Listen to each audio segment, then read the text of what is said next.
how can we understand the vibration and frequency of our consciousness, energy and mind?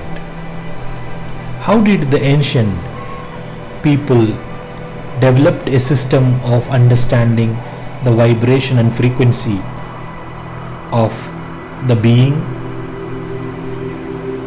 What are the ways they developed it?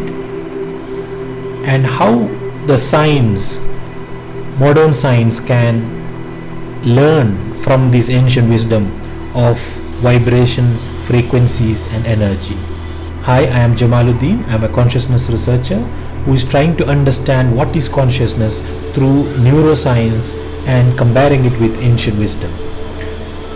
Today I would like to share with you all what is the wisdom of vibration and what does it mean by vibration, and how the ancient Egyptians developed a technique of recording and tuning the vibration of the mind. If you look into the ancient Egyptian architecture and temples, you can see resonance chambers and niches inside their temples, where they went inside and they meditated and contemplated inside the temple.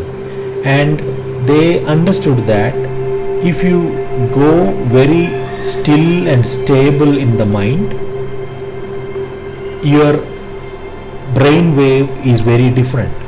When you become calm, your brainwave is different. The sound of neural firing in the brainwave or the vibration of your brainwave is different. And when you are stressful, these vibrations are different. And they understood that when a person who is in well-being, his vibrations of the brainwave is different. And when a person is in depression, anxiety and mental health conditions, his brainwave is different. So what they developed is a system of understanding the inner self deeper through listening to the vibration of the mind. The wisdom of ancient Egyptians of listening to the vibration in a resonance chamber and listening to these amplified vibrations of the brainwave and understanding the incoherences and tuning it into coherence is exactly what became the Quran. The Arabic word Quran means process of reading the vibration of brainwave and understanding the mind and bringing coherence and unity and oneness in the mind is what the Quran is all about. So, but many of the words are misunderstood, and I am trying to understand this ancient Egyptian wisdom through understanding and finding the real root meanings of the Quranic words, so that I can understand the ancient Egyptian wisdom better. So I have been on this process for last 15 years, and I'll be sharing my understanding and translation, and I'll compare it with the neuroscience tools, and I will explain what is the wisdom in it and how we can practice it. So let's begin the chapter. So the last chapter, the 114 of the Quran, is called An-Nas, and the root word of An-Nas is Nun wa Sa, which means to dangle, to move and fro, or which is actually the modern term can be like the vibration, to move to and fro.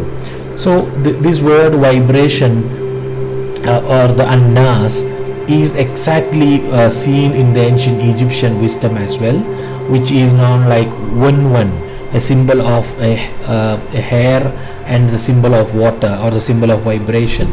So if you check into the ancient Egyptian dictionaries, like Middle Egyptian dictionary, you can see that the one or unas, or the word, all the words derived from this root one actually means the same meaning: to move and fro, to dangle, or in the modern term we can say the vibration. So the ancient Egyptians, They were trying to understand the vibration of the mind so that they can understand what is mind. So that is the purpose of the pyramid of Unas.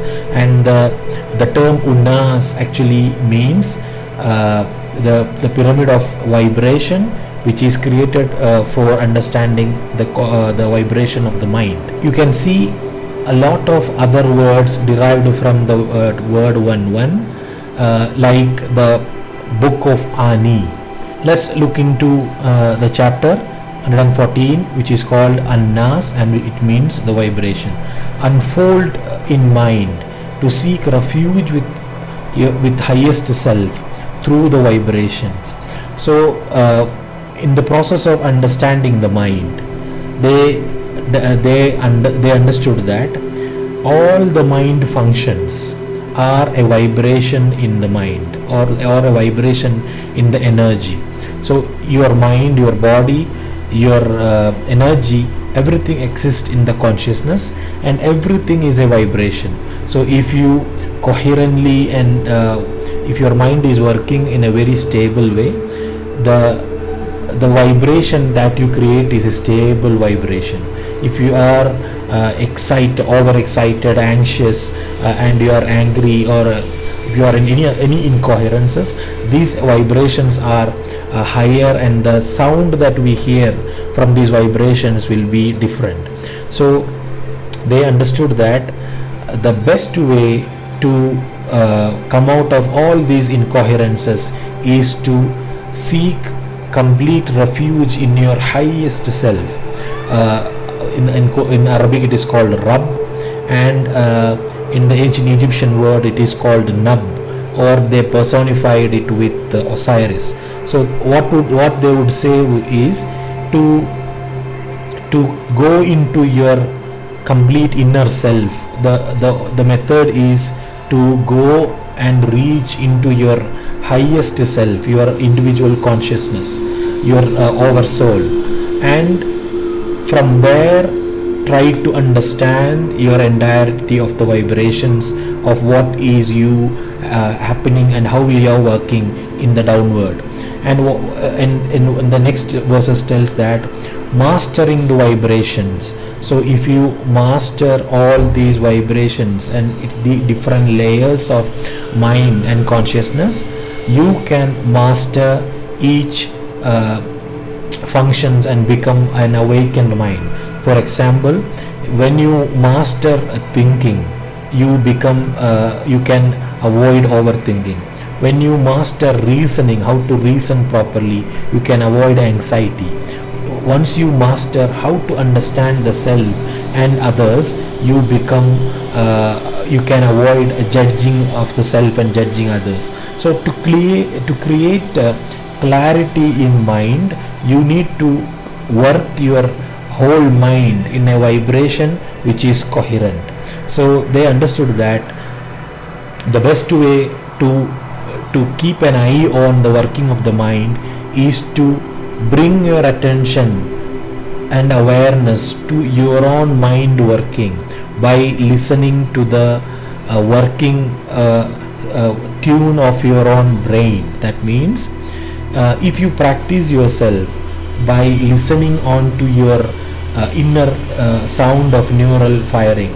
So now I am trying to become self-aware and listen to my working of my mind. Now I can see that now I can hear that a tune change in the tune of my head.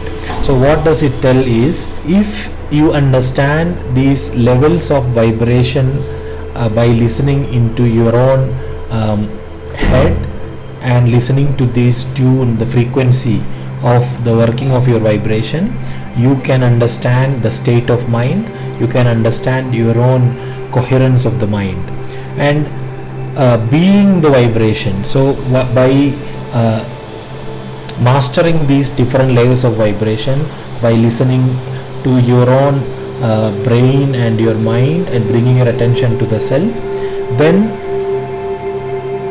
becoming or being that vibration in that coherence is how we can develop this practice. And what you need to be careful from harm of the irregular vibration, the hidden. So any irregularity or incoherences in the mind is a incoherent vibration. For example, if you become angry, the moment you become angry, the emotions vibration becomes incoherent, and it becomes very highly potential and creates a very inefficient way of burning energy. That is exactly what we will see in the brainwave. When you become angry, the emotion becomes so much powerful, and it breaches the order, the math, the ancient Egyptian concept of math in the consciousness, and it creates a very inefficient way of burning your energy, and you will get exhausted fast. So that is exactly what is the wisdom of the math from ancient Egypt, which means to maintain the order in the mind.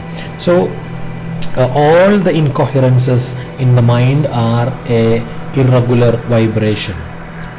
The one unclear in proceeds of heartbeats as the vibration. If you are deeply affected by the way of incoherently working, and if it has affected your heartbeats, you will have a irregular pattern of heartbeat which is not in sync with your brainwave. That is when we live a life of a total incoherence, where we will have a mind working by its own and a heart listening to something else. So if you be careful to create a sync between your heartbeat and the brainwave, that means if you create your inner deeper self in coherence with your mind working, what you create is a sync between your heartbeat and your brainwave. And if you can nurture your breathing also with this, and if you sync your breathing as well with it, you create a coherent entire being. That is when you create coherent energy which enlightens you. The chapter ends by saying that these irregular vibrations from the subconscious as the vibration. So in the Arabic word jinn is actually what the ancient Egyptians called as inpu, and inpu is the Egyptian word which became jinn, and most of the people know the inpu as Anubis, the jackal-headed god, the protector of the nether world. But actually it is the representation of jinn, which means the subconscious mind, a mind which works semi-automatically by itself. So this wisdom of vibration, which is transferred from the ancient Egypt to the people who created the Quran, and the people who created the Quran, I believe they are the Nabateans, who are the followers of ancient Egyptian wisdom, and they created these resonant chambers in Petra and Al-Awla in Saudi Arabia, and they developed the system of listening to these vibrations and understanding the frequency and creating coherence in the mind. And the same thing is what inspired me to develop Mind Fitness, a neuroscience tool, make real-time assessment of mind using brain waves. So the same concept of understanding the vibration can be done by wearing a EEG device and seeing the levels of your mind, the brain waves classified as the level or the classified as the mind functions. So by seeing the brainwave according to mind functions, you can see in which mind function you are having an incoherent vibration, and what are the features. Am I wandering in that mind function, or am I creating a stable function, or am I creating a disorder? So this exactly is the wisdom of ancient Egyptians for awakening consciousness, and that is what we could inspire. The modern science can inspire from this ancient wisdom, and I am trying to develop further into all these spiritual practices and bring it into a scientific method. So I hope this video have helped you to learn about what is the vibration and how we can listen to this vibration of our mind to create coherence and awaken the mind. And if you are a person interested in biohacking and understanding your consciousness through brain waves, you can try out Mind Fitness System with Muse EEG device, and we have a 7 days free trial to try out. And if you are a person looking for guidance on your awakening, you can contact me. The details are there in the description. And thank you for being with me. We'll see in the next video.